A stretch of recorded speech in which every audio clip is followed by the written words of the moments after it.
Hello viewers, welcome back to my channel. இப்போ என்ன பார்க்க போகிறோம்னா, இன்றைக்கி மாலை வச்ச சமையலாக இஞ்சி எலுமிச்சம்பழ ரசம், பூசணிக்காய் கூட்டு, பரங்கிக்காய் குடல் தொகையல். பலகாரத்துக்கு இன்றைக்கி ஏகாதசியாக இருக்கிறதுனால கோதுமை ரவை கிச்சடி ரொம்ப ரொம்ப ஹெல்த்தியாக இருக்கும். இது பலகாரம் பண்ணுறவாளுக்கு எப்படி பண்ணலான்னு பார்க்கலாமா? பூசணிக்காய் கூட்டுக்கு 300 கிராம் பூசணிக்காயை தோலெல்லாம் சீவிட்டு இந்த மாதிரி பீஸாக நறுக்கி அலம்பிட்டு வச்சுருக்கேன். ஒரு கரண்டி கடலைப்பருப்பு, 1 டேபிள் ஸ்பூன் பாசிப்பருப்பு, இதை 2 தடவை கலந்துட்டு இதில் சேர்த்து மஞ்சள் பொடி, உப்பு, 1/2 டம்ளர் தண்ணி விட்டு குக்கரில் 2 விசில் விட்டு எடுத்துக்கலாம். குக்கரில் 2 விசில் விட்டு எடுத்தாச்சு. நல்லா வந்துருக்கு பாருங்க இந்த வெள்ளை பூசணிக்காய் பருப்பு எல்லாமே. இப்போ கூட்டு கரைக்கிறதுக்கு 1 மிளகா வத்தல், 1 பச்சை மிளகா, 3 டேபிள் ஸ்பூன் அளவு தேங்காய் துருவல், 1/2 டீஸ்பூன் ஜீரகம் சேர்த்து இதை கொஞ்சமாக தண்ணி விட்டு பேஸ்ட்டாக இந்த மாதிரி அரைச்சிட்டு இந்த கொதிச்சுட்டு இருக்கிற கூட்டில் சேர்த்து கலந்து விட்டு ஒரு கொதி விட்டுருந்தா போகிறோம். நம்ம கூட்டு ரெடி. இது சாதத்தில் போட்டு பசங்களும் சாப்பிட்லாம், தொட்டுக்கவும் வச்சுக்கலாம். கூட்டு கொதிச்சாச்சு பாருங்க. இப்போ ஸ்டவ் ஆஃப் பண்ணிடலாம். கூட்டுக்கு தாளிக்கிறதுக்கு 2 டீஸ்பூன் தேங்காய் எண்ணெய் சூடு பண்ணி கடுகு, உளுத்தம்பருப்பு, 1 டேபிள் ஸ்பூன் அளவு தேங்காய், கருவேப்பிலை சேர்த்து தேங்காய் பொன் கலராக வறுபடணும். அந்த அளவுக்கு வறுத்துட்டு இந்த தாளிப்பை கூட்டில் சேர்த்துணும். சூப்பரான டேஸ்டியான பூசணிக்காய் கூட்டு ரெடி. ரொம்ப ரொம்ப ஜோராக இருக்கும் இந்த கூட்டு.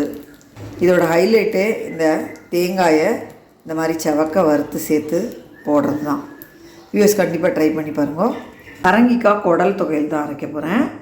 வானிலையில் தேங்காய் எண்ணெய் சூடு பண்ணி கடலைப்பருப்பு 2 டீஸ்பூன், உளுத்தம்பருப்பு 2 டீஸ்பூன், பெருங்காயம் 1 துண்டு, காரத்துக்கு 4 மிளகா வத்தல் சேர்த்துக்கிறேன். காரம் உளுத்துக்கன பார்த்து சேர்த்துக்கோங்க. இதை சாதத்தில் போட்டு பசங்களும் சாப்பிட்லாம், மோருக்கு தொட்டுண்டும் சாப்பிட்லாம், டிஃபனுக்கு தொட்டுண்டும் சாப்பிட்லாம். ஒரு ஆளுக்கு கருவேப்பிலையும் சேர்த்துக்கிறேன். இதையும் சேர்த்து இந்த பருப்பு மிளகா வத்தல் எல்லாமே நல்லா செவக்க வறுபடணும். அந்த அளவுக்கு வறுத்துக்கலாம். வறுப்பட்டாச்சு. இதை மிக்சிக்கு மாற்றிட்டு 1/2 டீஸ்பூன் தேங்காய் எண்ணெய் சூடு பண்ணி இந்த பரங்கிக்காய் உடலை இதில் சேர்த்துக்கிறேன். நல்லா வதக்கணும். பச்சை வாசனை போக நல்லா வதங்கணும். நல்லா வதங்கலைன்னா இது பச்சை வாசனை அடிக்கும். அதனால் நல்லா ஜோராக வதங்கணும். அந்த மாதிரி வதக்கிக்கலாம். இஞ்சி எலுமிச்சம்பழ ரசத்துக்கு இது 2 பச்சை மிளகா, 1 இன்ச்சு இஞ்சியை தோல் சீவி இந்த மாதிரி நறுக்கி வச்சுருக்கேன், அதை சேர்த்துக்கிறேன். இதோட 1 தக்காளி, 4 கருவேப்பிலை, இதை பாருங்க அந்த மாதிரி கரகரப்பாக திருப்பியிருக்கேன். ரொம்ப மையாக திருப்ப வேண்டாம். இதை ரசம் வைக்கிற பாத்திரத்தில் சேர்த்து மிக்சியை 1/2 டம்ளர் தண்ணி விட்டு அலம்பி விட்டு இதில் 1/2 டீஸ்பூன் மஞ்சள் பொடி, உப்பு, 1 துண்டு பெருங்காயம் சேர்த்து கொதிக்க விட்டுக்கலாம். பச்சை வாசனை போக கொதிக்கட்டும். பரங்கிக்காய் நல்லா வதங்கி வச்சு பாருங்க. தெரியுறதா எவ்வளோ சுருங்கி வதங்கியிருக்கு. இந்த மாதிரி வதங்கணும். அப்போ தான் அது பச்சை வாசனை அடிக்காது. இதில் ஒரு சின்ன கோலி அளவு புளியை கிள்ளி சேர்த்துக்கிறேன். சாஃப்ட் ஆகிடும். இந்த சூட்லேயே நல்லா அரைப்படும் மிக்சியில். 2 செகண்ட்ஸ் இருக்கட்டும். கடைசியாக இதில் 1/2 டேபிள் ஸ்பூன் அளவு தேங்காய் துருவல் சேர்த்துக்கிறேன். இந்த தேங்காய் துருவலை இந்த சூட்டை ஒரு பரட்டிட்டு ஸ்டவ் ஆஃப் பண்ணிடலாம்.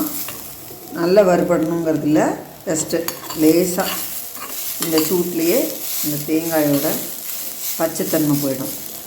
புகையலுக்கு வதக்கினது சூடு ஆறியாச்சு. இப்போ வறுத்து வச்சுருந்த மிளகா வத்தல், உளுத்தம்பருப்பு, கடலைப்பருப்போடு இதை சேர்த்து உப்பு சேர்த்து ரொம்ப மையாக இல்லாமல் இந்த மாதிரி தொகையில் அரைச்சி எடுத்தாச்சு. ரொம்ப ரொம்ப ஜோராக இருக்கும். இந்த சாதத்தில் போட்டு பசங்க சாப்பிட்றதுக்கு, டிஃபன் ஒன்று சாப்பிட்றதுக்கெல்லாம். ரசம் பச்சை வாசனை போக நல்லா கொதிச்சாச்சு. நல்லா கொதிக்கணும். அப்போ தான் இது பச்சை இஞ்சி வாசனை அடிக்காது. நம்ம சேனலில் ஏற்கனவே இஞ்சி ரசம் தனியாக, பச்சை மிளகா, எலுமிச்சம்பழம் போட்டு ரசம் தனியாக எல்லாம் அப்லோட் பண்ணியிருக்கேன். அதில் இஞ்சியை வறுத்து சேர்த்துருப்பேன். இதில் பச்சை இஞ்சியை அப்படியே போட்டு கொதிக்க வைக்கிறது. வெந்த பருப்பு 1 டேபிள் ஸ்பூன் அளவு எடுத்து இதில் கொஞ்சமாக தண்ணி விட்டு நல்லா கரைச்சிட்டு இந்த கொதிச்சுருக்கிற ரசத்தில் விட்டு ஃப்ரெஷ்ஷான கொத்தமல்லி சேர்த்து ரசம் நுரைச்சிட்டு வந்ததும் இந்த மாதிரி நுரைச்சி வந்தாச்சு. ஜாஸ்தி கொதிக்க வேண்டாம். ஸ்டவ் ஆஃப் பண்ணிவிட்டு 1/2 டீஸ்பூன் நெய்யில் கடுகு, 2 வெந்தயம், ஒரு 1/4 டீஸ்பூன் மிளகு ஜீரகப்பொடி, 4 கருவேப்பிலையும் கிள்ளி சேர்த்து தாளித்து இந்த ரசத்தில் சேர்த்துடலாம். ரசத்தில் லெமன் ஜூஸ் புழிஞ்சிக்கலாம். ஒரு லெமன் அப்படியே ஜூஸாக புழிஞ்சிக்கலாம். இப்போ நம்ம சூப்பரான ரசம் ரெடி. இன்றைக்கி மாலைபட்ச சமையல் இஞ்சி எலுமிச்சம்பழம் ரசம், பூசணிக்காய் பொரிச்ச கூட்டு, பரங்கிக்காய் குடல் தொகையல். இதுதான் சிம்பிளான சமையல் தான், பட் டேஸ்ட் சூப்பராக இருக்கும். வியூஸ் கண்டிப்பாக ட்ரை பண்ணி பாருங்க. இன்றைக்கி மாலைபட்சம் பலகாரம் ஏகாதசியாக இருக்கிறதுனால கோதுமை ரவை கிச்சடி தான் பண்ண போகிறேன். கோதுமை ரவை 1 டம்ளர் மிக்சடாக பருப்பு எடுத்து வச்சுட்டுருக்கேன். பயறு, துவரம் பருப்பு, பயத்தம் பருப்பு சேர்த்து 1/2 டம்ளர் இருக்கிற அளவுக்கு எடுத்து வாஷ் பண்ணி வச்சுருக்கேன். கேரட்டு, கேப்சிகம், பீன்ஸு, ஒரு தக்காளி வச்சுட்டுருக்கேன். நீங்கள் விருப்பப்பட்டால் உருளைக்கிழங்கு, பட்டாணிலாம் கூட சேர்த்துக்கலாம். இப்போ அது இல்லை, நான் இதுதான் போடுறேன். குக்கரில் டைரெக்டாக பண்ண போகிறேன். இப்போ இதில் 2 டீஸ்பூன் நெய் விட்டுக்கிறேன். இதில் ஜீரகம், பெருங்காயம், காரத்துக்கு 5 பச்சை மிளகா, ஒரு துண்டு இஞ்சியை தண்ணி விடாமல் கரகரப்பாக இந்த மாதிரி பொடிச்சு எடுத்து இதை இந்த தாளிப்பில் சேர்த்து கொஞ்சம் வதக்கிட்டு இதிலே 4 கருவேப்பிலையும் சேர்த்து ஒரு பரட்டிக்கலாம். இப்போ நறுக்கி வச்சுக்கிற காய்கறி எல்லாத்தையுமே இதில் சேர்த்து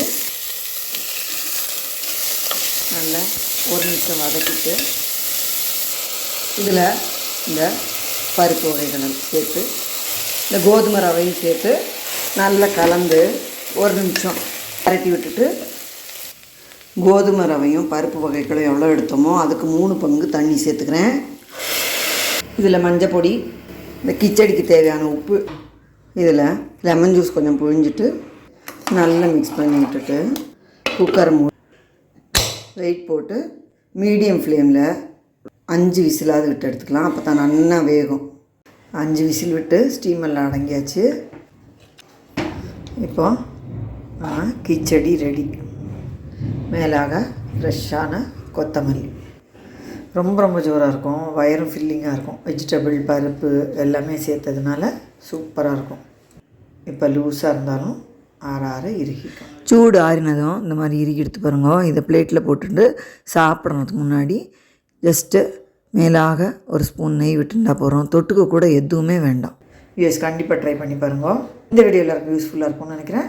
லைக் பண்ணுங்க, ஷேர் பண்ணுங்க, சப்ஸ்கிரைப் பண்ணுங்க. தேங்க்யூ ஃபார் வாட்சிங்.